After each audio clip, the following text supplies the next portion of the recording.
Fire away. Nick, who stood out to you today in practice?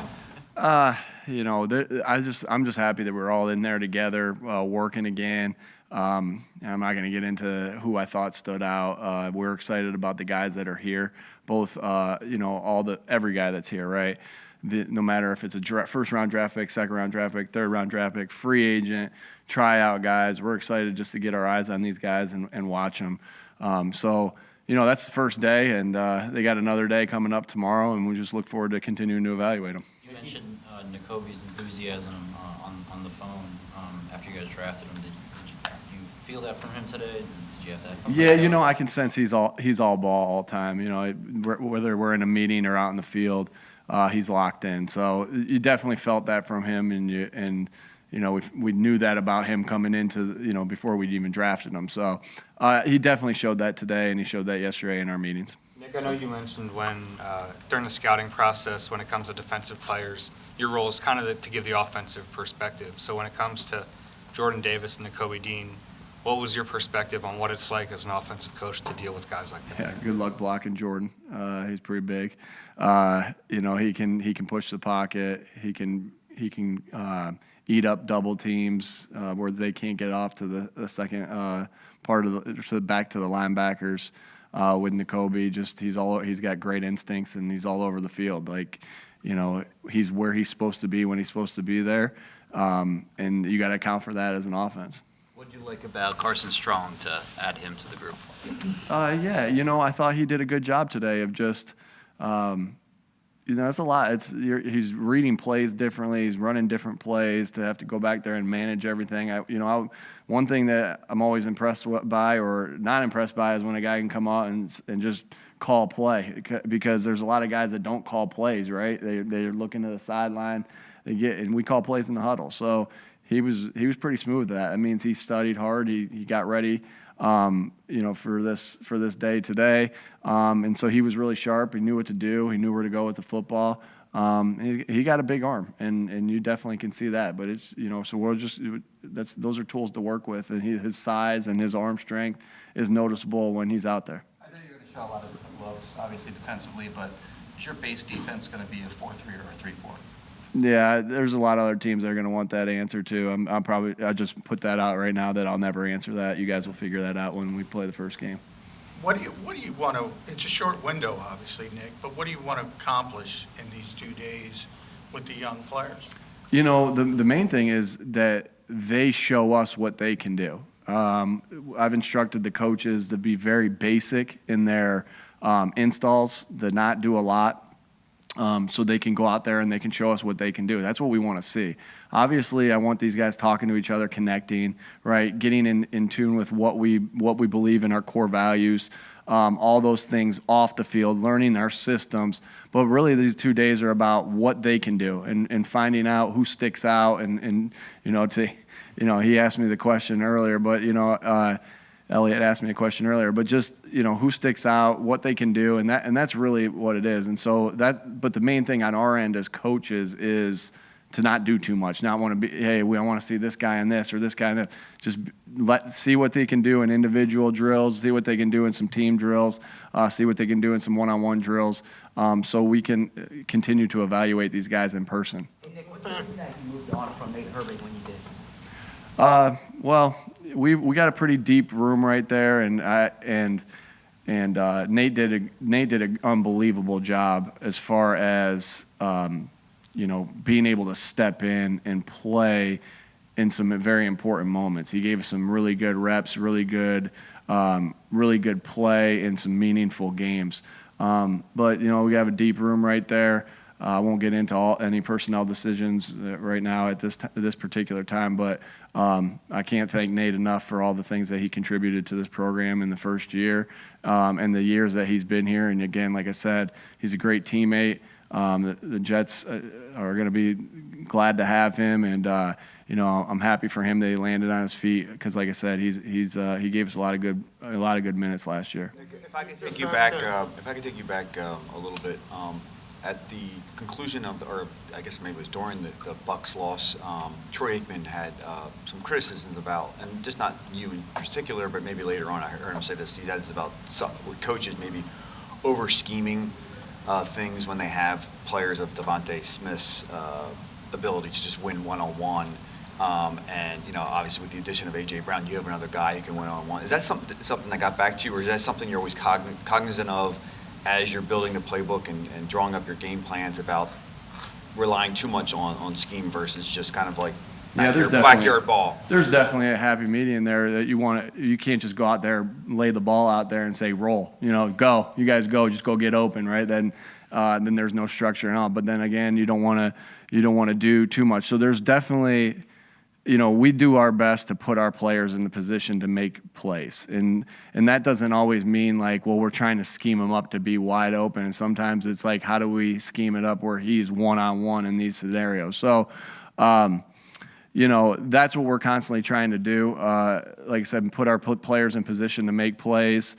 And sometimes that is like getting them wide open. Sometimes it is, hey, you got to beat this guy one-on-one. So that's just what we try to do on a consistent basis. The fact that both Jordan and Nakobe played together for so long at Georgia, were you able to kind of see, the familiarity they have with each other? And do you think that'll ease their transition in the NFL? Yeah, most definitely. I think that's just one less thing, with Nakobe behind Jordan, kind of helping him get lined up, making the call in the huddle. Yeah, that's a, there's so many new things that they're trying to get used to right now, right? So that's definitely one less thing. Here he's heard so many calls of Nakobe making the call in the huddle and then him executing the call. So yeah, of course, any familiarity like that's definitely gonna help. And it's rare. I mean, it's rare that you get two guys from the same team on a team, just because there's so many teams 32 teams picking and everything like that. So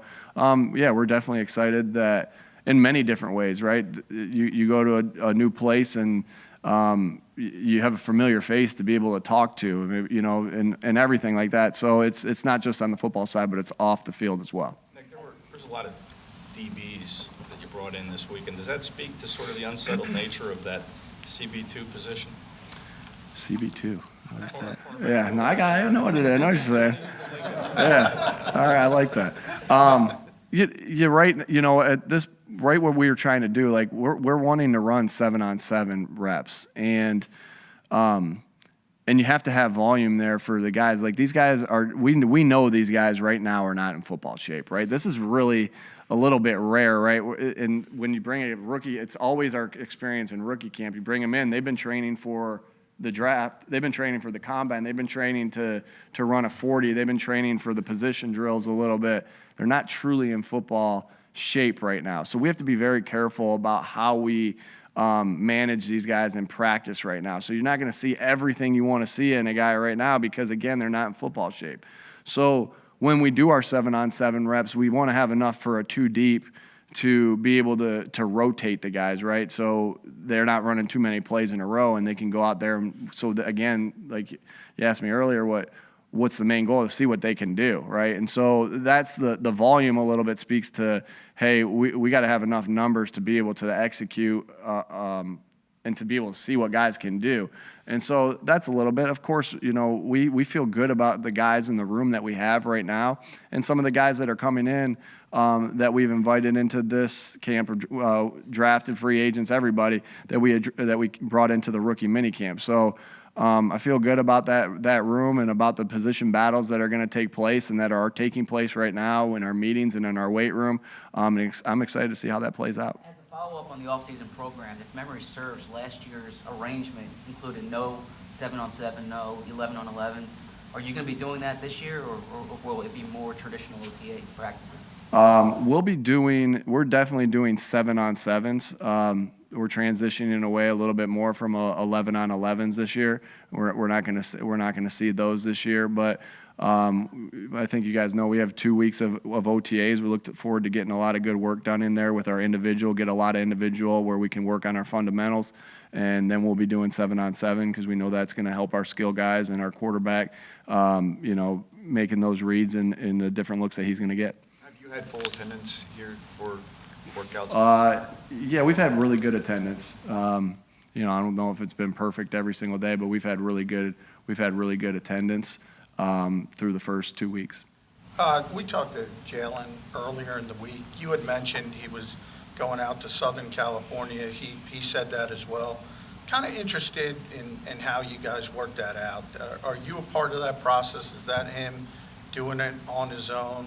How do you guys connect when it comes to Yeah, the off-season stuff? you know, it's different. Again, I've had quarterbacks go out there that I had nothing to do with it, and then I've had quarterbacks go out there that, you know, I have. And with this particular case, Jalen and I worked together, and Brian and Shane worked together to set this up, you know, because that was something that he was interested in doing, that we were interested in doing. So yeah, it was a group effort, you know, like a lot of the things that we do here, right? When we game plan, group effort. This was a group effort, so it was fun to kind of organize that and together, and to be able to work, you know, to get him out to Southern California to throw. When you guys do start OTAs, depending on the veterans who are here, how important is that going to be, you know, for a guy like Fletch, for example, to, you know, mentor Jordan Davis, Kelsey with Cam Jurgens? Trying to catch me in that the mentor thing right now. Go ahead, keep going. I mean, like, how much of a, like, will be really more important for the veterans